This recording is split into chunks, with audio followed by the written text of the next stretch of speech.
I came.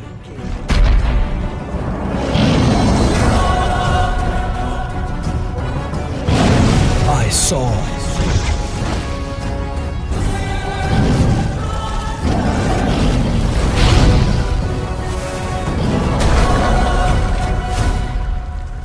I conquered.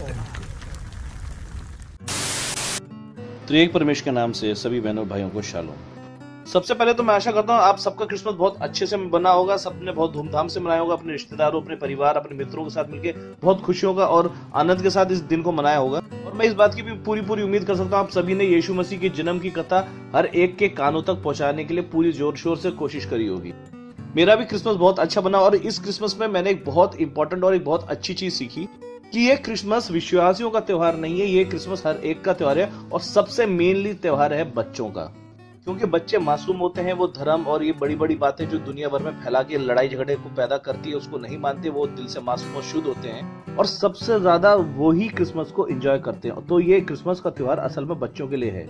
कि हुआ कुछ ऐसा कि इस क्रिसमस पे मैंने ये देखा कि क्रिश्चियन फैमिली में तो जितना धूमधाम और उत्साह था ही था, सबसे ज्यादा धूमधाम और उत्साह उन बच्चों में था जो अन्य जातियों से थे, जो अन्य धर्मों से थे।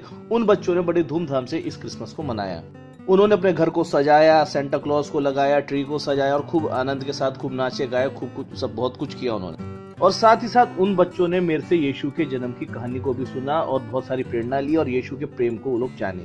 जब मैं उन बच्चों के साथ आनंद मना रहा था, उन बच्चों के साथ कैरल्स गा रहे थे, ढोल और गिटार के साथ गाना गा रहे थे, खूब डांस किया, सब कुछ किया, आनंद किया, तो मेरे दिमाग में एक वर्स आई जो यीशु मसीह ने अपने मुंह से बोली थी, इन बच्चों को मेरे पास आने दो, इन्हें मना मत करो क्योंकि स्वर्ग का राज ऐसों का ही है। तो मेरे दिल में ये विचार आया, आने वाले हर क्रिसमस पे अब से मैं औरों को जो सुसमाचार सुनाता हूँ वो तो ठीक है, पर साथ ही साथ बच्चों को बताना जरूरी है कि प्रभु यीशु मसीह कौन है, उनके दिल में प्रेम किस तरीके से था बच्चों के लिए, वो कितना प्यार करते थे बच्चों से।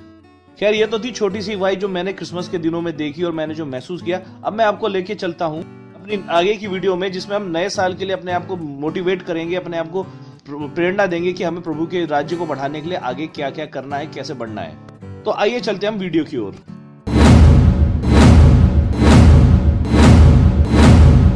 तो अजीजों, वचन में आगे जाने से पहले आज मैं आपको एक कहानी सुनाना चाहूंगा। इस कहानी को बड़े गौर से सुनिएगा, आप अपने दिलों में इस कहानी को बिठा के रखिएगा, ये आपको आने वाले साल में मोटिवेट रखेगी।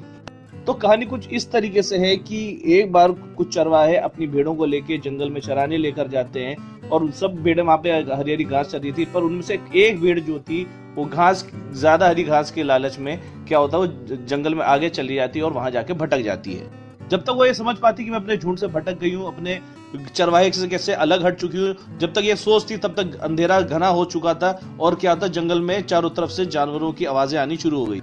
उस भेड़ के अंदर डर बैठ गया कि मैं अब क्या करूं, घर कैसे जाऊं। जब तक ये सोच ही रही थी तब तक वो देखती है कि इन झाड़ियों के अंदर एक जो शेर है वो उसमें घात लगा के बैठा है और उसमें हमला करने ही वाला है। वो शेर को देख के घबरा जाती है और अपनी जान बचाने के लिए इधर उधर भागना शुरू करती है। भागते भागते वो एक नदी के किनारे पहुंचती, जहाँ पे कीचड़ थी, जहाँ पे उसके पैर फंस जाते हैं और वो दलदल में फंस जाती है। और उसी को खाने के चक्कर में शेर भी उस दलदल में उतर जाता है और दोनों के दोनों वहीं फंस जाते हैं। उसकी इस बेबसी को देख के शेर बहुत जोर से ठाके मार के हंसता और कहता कि तेरे को ये मेरे से बच के फायदा क्या हुआ, अगर तू मेरे हाथों मारी जाती तो कम से कम मेरा पेट तो भरती, पर अब देख तेरा क्या हाल हो गया, तू इस दलदल में फंस गई है, अब तू यहाँ पे भूख के मारे, प्यास के मारे तड़प तड़प के मरेगी। शेर की इस बात को सुनकर भेड़ और जोर से हंसती है और हंस के बोलती है, अरे मूर्ख, मेरे को बचाने वाला और मेरे को मुझसे प्रेम करने वाला जब मुझे देखेगा कि मैं बाड़े में नहीं हूं तो वो मुझे ढूंढने के लिए अपने साथियों के साथ आएगा और मुझे यहाँ फंसा पाकर मुझे इस कीचड़ से निकाल कर ले जाएगा। पर समस्या इस बात की है कि तुझे बचाने के लिए कौन आएगा, क्योंकि अब तू इस दलदल में फंस के मरेगा, तड़प तड़प के मरेगा, भूख और प्यास से मरेगा। और होता भी कुछ ऐसा ही है, जब उसके चरवाहे को यह देखता है कि मेरी एक भेड़ कम है तो अपने साथियों के साथ उसे जंगल में ढूंढने को निकल जाता है और जब उस भेड़ को पाता है उसे उस दलदल से निकालता है, उसको धोता है, पोंछता है और बड़े आनंद के साथ अपने घर को लौट जाता है। अब इस कहानी को सुनकर आपके दिमाग में वो चीज क्लिक हो चुकी होगी कि मैं आपको आगे आने वाले टाइम में कौन सा दृष्टांत सुनाने वाला हूँ। कि ऐसी ही एक कहानी बाइबल के अंदर भी प्रभु यीशु मसीह अपने दृष्टांत में बताते हैं। तो उसको जानने के लिए हम पढ़ेंगे लू का 15वां अध्याय आयत 4 से 7 तक। यहाँ पे इस प्रकार से लिखा है, तुम में से कौन है जिसकी 100 भेड़ें हो, उनमें से एक खो जाए तो 99 को जंगल में छोड़कर उस खोई हुई को जब तक मिल ना जाए खोजता ना रहे।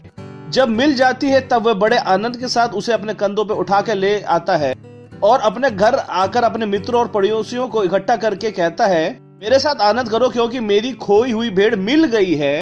मैं तुमसे कहता हूँ इसी रीति से मन फिराने वाले पापी के विषय में भी स्वर्ग में इतना ही आनंद होगा जितना कि 99 ऐसे धर्मियों के विषय में नहीं होता जिन्हें मन फिराने की आवश्यकता नहीं।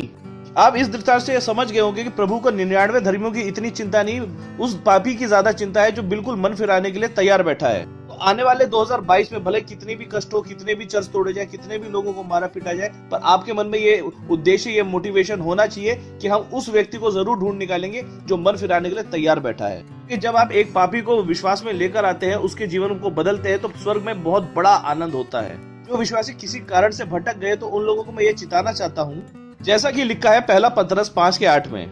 यहाँ इस प्रकार से लिखा है, सचेत रहो और जागते रहो क्योंकि तुम्हारा विरोधी शैतान गरजने वाले सिंह की नाई इस खोज में रहता है कि किसे पकड़े और फाड़ खाए।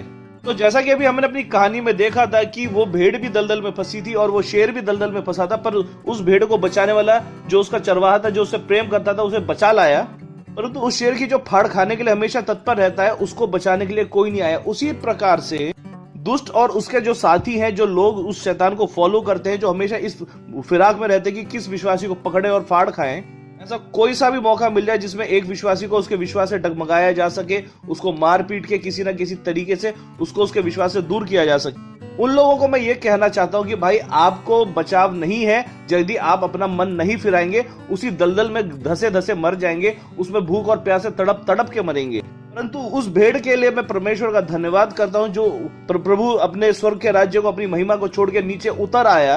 और यूहन्ना 10:11 में यीशु अपने आप को बेस्ट चरवाहा इस तरीके से बताते हैं कि अच्छा चरवाहा मैं हूँ, अच्छा चरवाहा भेड़ों के लिए अपने प्राणों को देता है। और इस दुनिया में कोई भी ऐसा राजा, ऐसा ईश्वर, ऐसा कोई नहीं है जो अपने प्राणों को अपने भेड़ों के लिए, अपने लोगों के लिए देता हो। क्योंकि इस दुनिया में जो भी कोई आया जिसने अपने आप को ईश्वर होने का दावा किया, उसने केवल हत्याएं करी, लोगों को मारा, किसी भी पापी को क्षमा नहीं किया। उस यीशु मसीह को उन 99 धर्मियों की चिंता नहीं थी, उसे उस अकेले पापी की चिंता थी जो मन फिराने के लिए तैयार था, उस दलदल से निकलने के लिए तड़प रहा था। प्रभु यीशु मसीह उस दलदल में उतरे, अपने लहू से उसको धोया, उसे शुद्ध किया और उसको स्वर्ग के राज्य का अधिकारी बनाया। मैं अपने सभी प्यारे विश्वासी भाई और बहनों को कहना चाहता हूँ, इस आने वाले 2022 में अपने आप को मोटिवेट करें, इस चीज को अपने दृढ़ निश्चय करें कि हमें हर एक पापी तक पहुंचना है, प्रभु यीशु मसीह का सुसमाचार उस तक पहुंचाना है। क्या पता कौन सा मन फिराने के लिए तैयार बैठा हो, जब कोई मन फिरा लेगा तो हम स्वर्ग के राज्य में इकट्ठा होंगे और बड़ा आनंद बनाएंगे कि देखो भाई हमने इतनी आत्माओं को बचाया। और साथ ही साथ मैं सोल्जर ऑफ गॉड परिवार की ओर से आप सभी को नए साल की बहुत बहुत शुभकामनाएं देता हूं। मन में लगा के रखिए, दिल में मजबूती बना के रखिए, विश्वास में बढ़ते रहिए और सुसमाचार को दुनिया के कोने कोने तक पहुंचाने के लिए दृढ़ निश्चय करें। और साथ ही यदि आपको मेरी वीडियो पसंद आती है तो लाइक करें, शेयर करें, सब्सक्राइब करें and please hit the bell icon also. प्रभु आपको आशीष दे। धन्यवाद।